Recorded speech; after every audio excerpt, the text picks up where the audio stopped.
He says he's always been a careful driver, but his insurance went up by 22%. His insurance company said it's because of what's on your LexisNexis report. What's that? It's a data broker. So Mr. Dahl said, I want to see a copy of my report. They sent him 258 pages. Each time he and his wife drove over the past 6 months, 640 trips, their start and end times, the distance driven, the accounting of any speeding, any hard braking, or sharp accelerations. Can you shut it off? No, but this is in the GM car. That's what I'm saying. This is above and beyond. No, this is in the car. He had no idea. I had no idea that that's probably happening in my car because I have the internet. But selling data, here's GM. Guess what? They're selling that data to the insurance company. Your smart TV might be watching you. No, really. Have you checked for a hidden camera? Oh. So many smart TVs from brands like Samsung, LG, Hisense, I think that's how you say it, come with built-in cameras for features like video calls, facial recognition, and even motion control. You're collecting what data? I need to know my sexual orientation, race, gender, political and religious beliefs, my IP address and pictures and recordings of my environment, personal health data, my browser history. I'm going to opt out of this. Yeah, unfortunately, if you want to use Threads, you've got to say yes to all. So if I want to use the Threads app, I have to give you all of my personal data, which you are going to sell to companies who will use it to specifically target and try and influence me. Yeah, that's right. Awesome. Where do I sign? Wow. Think about that. Nearly every aspect of your life is tracked, documented, and sold to data brokers. Every trip to the store, every message you send, every sound you make, every image you take, it's all logged and packaged for sale. Maybe you already had a sense of this. But the real question is, why should you care? Why should this worry you? Let's start with Plato's allegory of the cave. He suggested that we don't see the world as it truly is, only shadows of it, mere flickers of light on a wall. Our reality is filtered, shaped by what we're shown. In The 7 Habits of Highly Effective People, Stephen R. Covey builds on this idea. We see the world not as it is, but as we are, or as we are conditioned to see it. This is a powerful insight into perception, bias, and personal conditioning. Covey is saying that our understanding of the world is filtered through our own internal lens, shaped by our beliefs, values, emotions, upbringing, and past experiences. The world around us shapes who we are and how we feel. When we hand over our habits, routines, preferences, fears, beliefs, all of that data, we're not just giving up privacy. We're giving up a window into our psyche. That window becomes a blueprint, a model of how we think, how we feel, how we act. With enough data, that model becomes uncannily accurate. And once that model exists, someone can run infinite simulations of you, figuring out exactly how to get you to take a specific action, often without you even realizing it. Today, that manipulation is mostly used to get you to buy things. A product, a subscription, a burger. But as AI becomes more powerful and computing more efficient, those models won't just tell advertisers what you want, they'll tell them how to change what you want. And here's where most people get uncomfortable. They'll say, sure, maybe I'll crave a cheeseburger at the right time, but no one can manipulate how I vote or what I believe. But that confidence is misplaced. Human psychology has long shown how malleable we really are. The Milgram experiments and Asch conformity studies are great demonstrations of how behavior can be influenced. Let's take a look. Opinion poll. It examines behavior under the pressure of social forces, as the experiment of Solomon Asch reveals. The experiment you'll be taking part in today involves the perception of lengths of lines. As you can see here, I have a number of cards, and on each card there are several lines. Your task is a very simple one. You're to look at the line on the left and determine which of the 3 lines on the right is equal to it in length. All right, we'll proceed in this order. You'll give your answer. Only one of the people in the group is a real subject, the 5th person with the white t-shirt. The others are confederates of the experimenter and have been told to give wrong answers on some of the trials.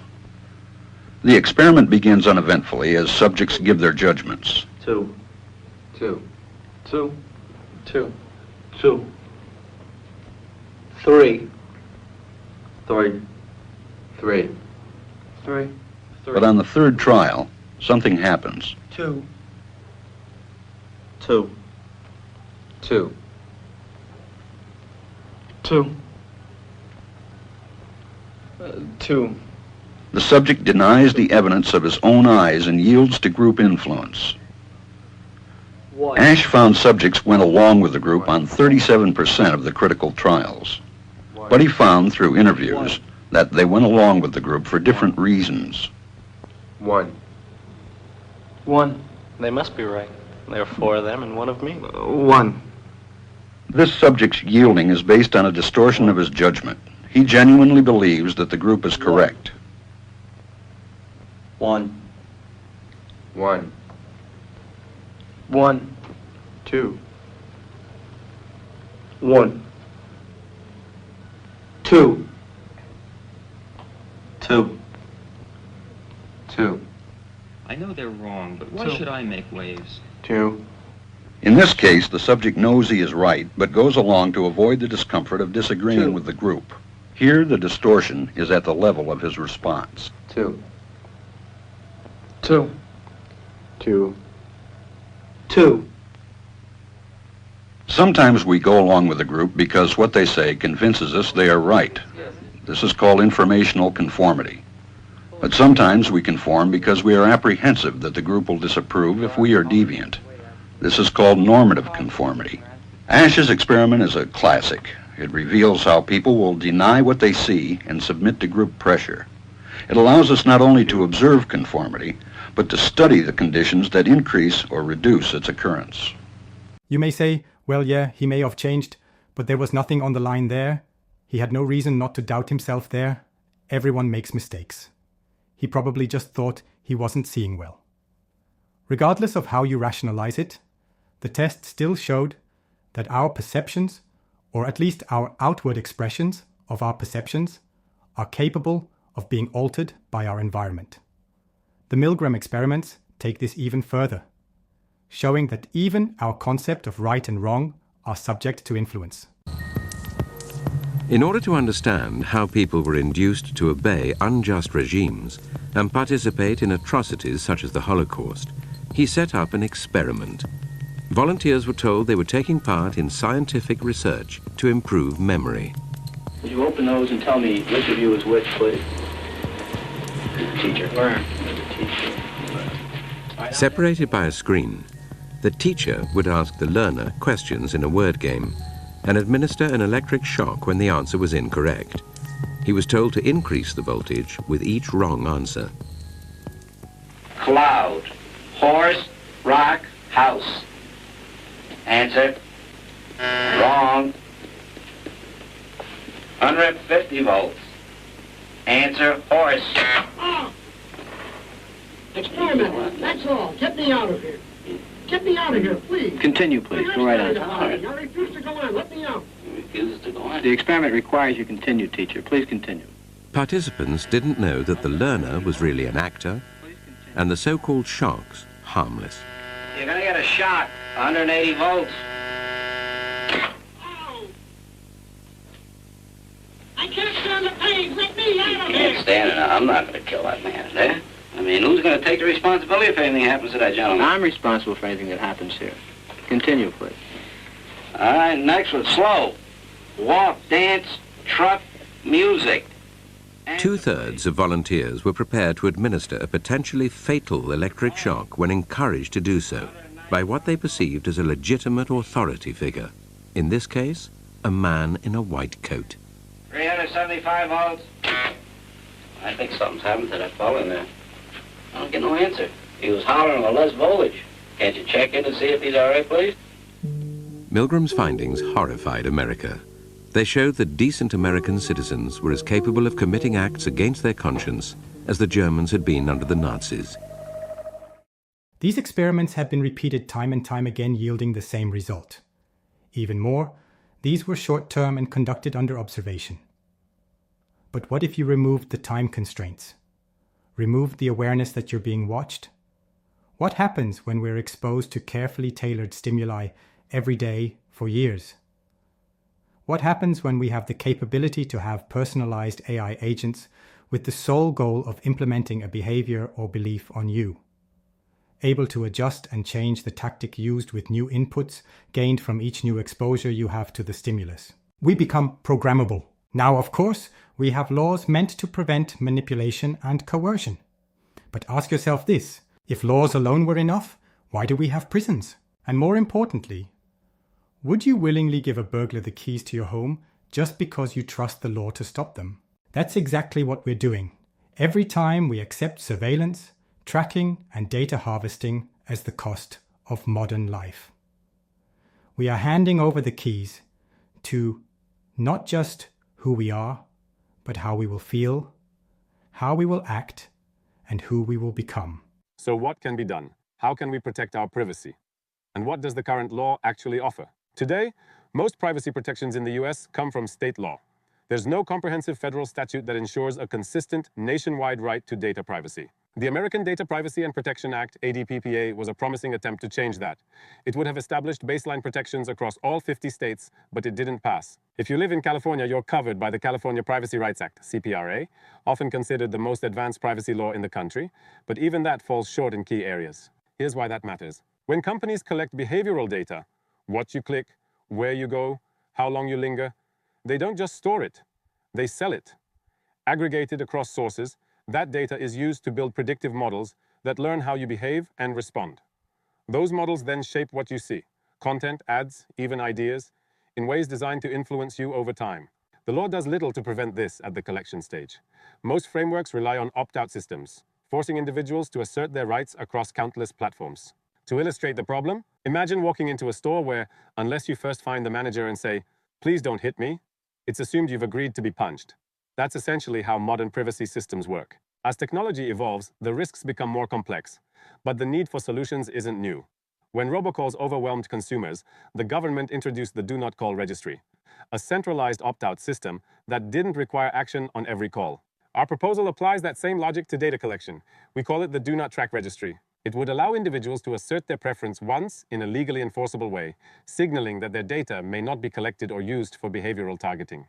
Unlike today's patchwork of state laws and burdensome opt-outs, the registry would offer a universal, efficient solution, built on the most effective provisions of the CPRA and ADPPA, combining consumer choice, transparency, and accountability.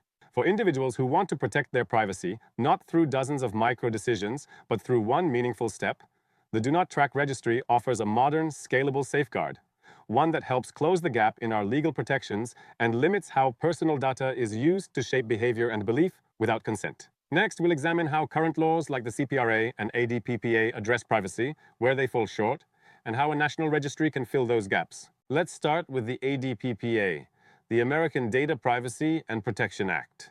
This was one of the most promising and comprehensive federal privacy bills ever introduced in the United States. It proposed a unified national framework that would, for the first time, establish baseline privacy rights for every American, regardless of what state they live in. The bill made it further than any federal privacy legislation in recent memory, and if passed, it would have marked a turning point in how personal data is regulated nationwide. The ADPPA offered a comprehensive set of privacy rights designed to give individuals meaningful control over their personal data. At its foundation was the principle of data minimization, the idea that businesses should collect and use only the data that is reasonably necessary and proportionate to provide a specific product or service, and nothing more. It established several core consumer rights, including the right to access the categories and specific pieces of personal data collected about them, the right to correct inaccurate data, and the right to delete their data. One of its most important provisions was the requirement of affirmative express consent, or opt-in consent, before businesses could collect, process, or transfer sensitive covered data. This includes biometric information, precise geolocation, financial account numbers, health and genetic data, and communications metadata. Under the ADPPA, companies couldn't rely on pre-checked boxes or fine print buried in privacy policies. They would have been required to clearly and explicitly request consent, and unless individuals said yes, they couldn't proceed. Under this bill, privacy would become the default, not the exception. Individuals wouldn't have to fight to protect their data. Companies would have to earn the right to use it. So why didn't it pass? One major issue was preemption. The ADPPA would have overridden state laws, prompting opposition from lawmakers who wanted to protect their state's standards. The bill also included a limited private right of action, allowing individuals to sue for certain violations, a point of concern for businesses worried about litigation. The tech industry also pushed back hard, lobbying against provisions that would limit data collection, restrict targeted advertising, and increase transparency around algorithms. Even if it had advanced, the ADPPA faced an uphill battle. The US economy is deeply tied to data-driven business models, and many lawmakers were reluctant to regulate a sector that fuels advertising, logistics, e-commerce, and global tech competitiveness. In the end, the ADPPA was ambitious, but its path forward remains uncertain without broader political consensus and sustained public pressure. Let's turn to some legislation that has passed rather than ambitious bills that failed to pass. The California Consumer Privacy Act, or CCPA, passed in 2018 and was expanded by the California Privacy Rights Act, CPRA. It became the first comprehensive state-level privacy law in the United States and remains a leading model for consumer data protection. The CCPA grants Californians a wide range of privacy rights designed to give individuals control over their personal data and how it's used by businesses. Under the CCPA, consumers have the right to access the categories and specific pieces of personal data collected about them, the right to request deletion, and the right to correct inaccurate information. They can also opt out of the sale or sharing of their personal data with third parties, and, under the CPRA, they have the right to limit the use and disclosure of sensitive personal information, such as geolocation, racial or ethnic origin, and financial account data. One of the most notable enforcement tools in the CCPA is its private right of action, which, while narrower in scope than the ADPPA's proposed right, is stronger in application. It allows consumers to sue for data breaches involving unencrypted and unredacted personal information resulting from a failure to implement reasonable security measures. The CCPA provides for statutory damages between $100 and $750 per consumer per incident, or actual damages, whichever is greater, and it does not require a notice and cure period, unlike the ADPPA.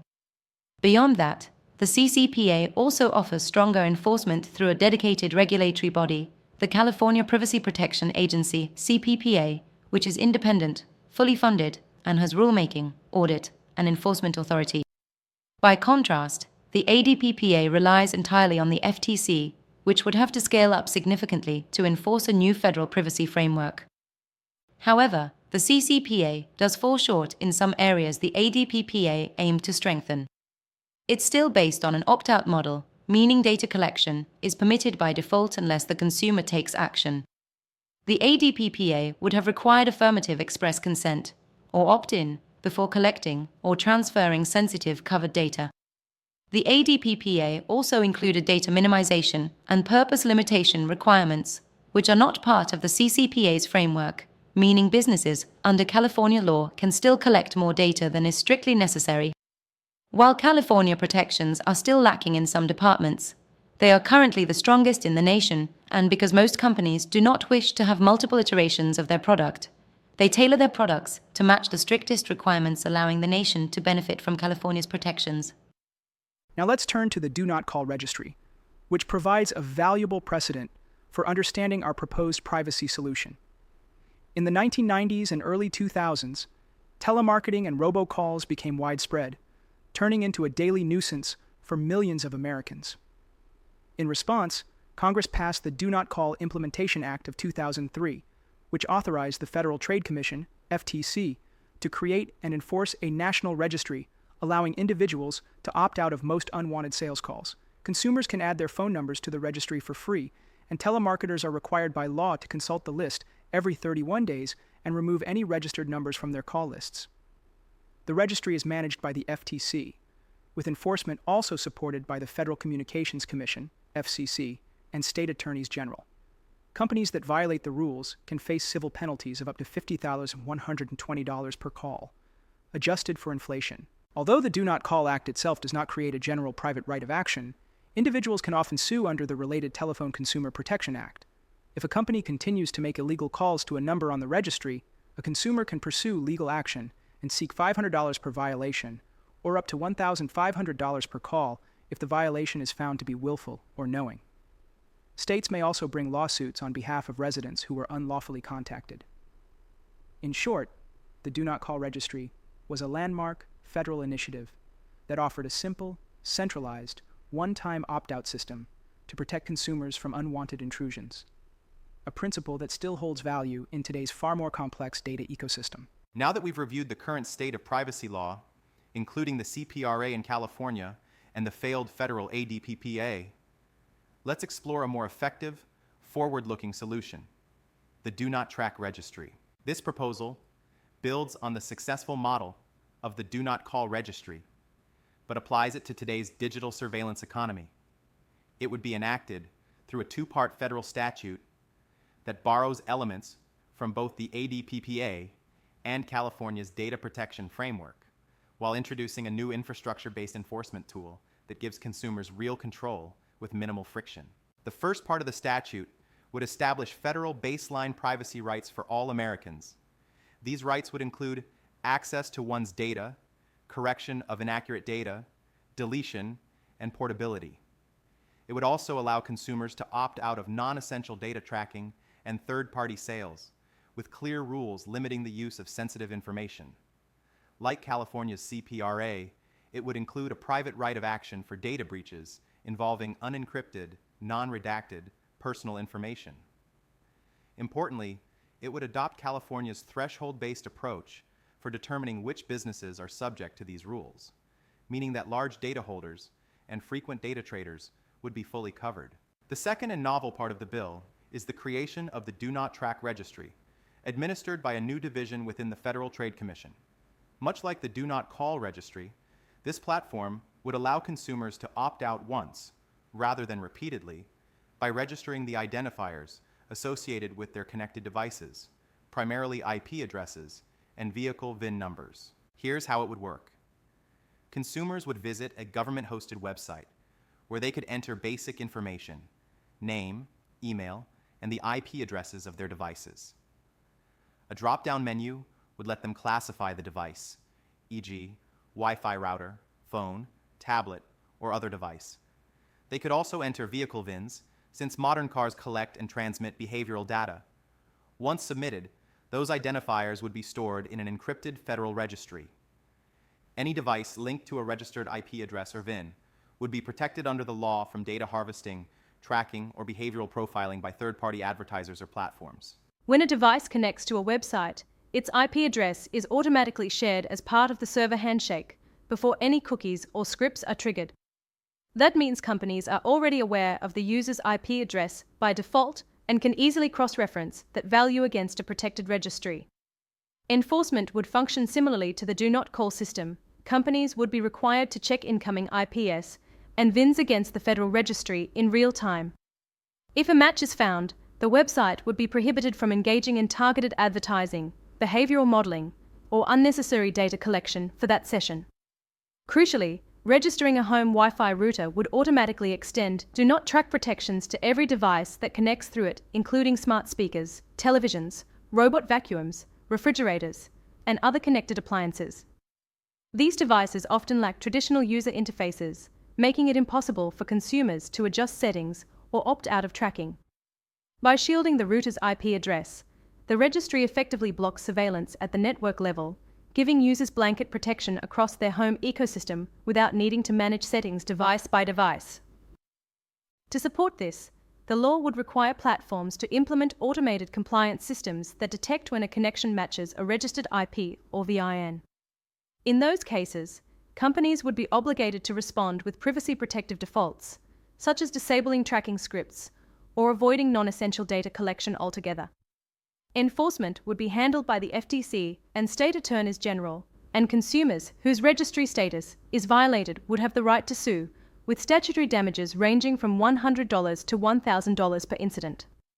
As with the Do Not Call framework, states would also be authorized to bring actions on behalf of their residents, ensuring robust, multi-level accountability. This approach offers several advantages over existing laws and proposals. Unlike the CPI and the ADPPA, which rely on constant opt-out buttons and hard-to-navigate settings, the Do Not Track Registry gives consumers a one-time, centralized tool that shields a wide array of devices, including those that don't offer user-facing controls, like smart TVs, fridges, or connected vehicles. It also requires no browser plugins, no device changes, and no repeated affirmations. And by protecting just one device, like a home Wi-Fi router, consumers can shield their entire household from surveillance, including devices that can't otherwise express consent. In essence, the Do Not Track registry would shift the burden of privacy protection off individuals and onto the companies profiting from surveillance, while preserving technological innovation and consumer choice. This isn't just about compliance or consent checkboxes. It's about redefining the relationship between people and the systems that monitor them. We wouldn't accept someone walking into our home, watching us, recording us, and selling what they learn to strangers. But that's exactly what happens online. If we can register a phone number to stop a telemarketer from interrupting dinner, we should be able to register our devices to stop companies from rewriting our behavior. Let's stop asking consumers to fight an invisible system with outdated tools. Let's build a system that fights for them. Thank you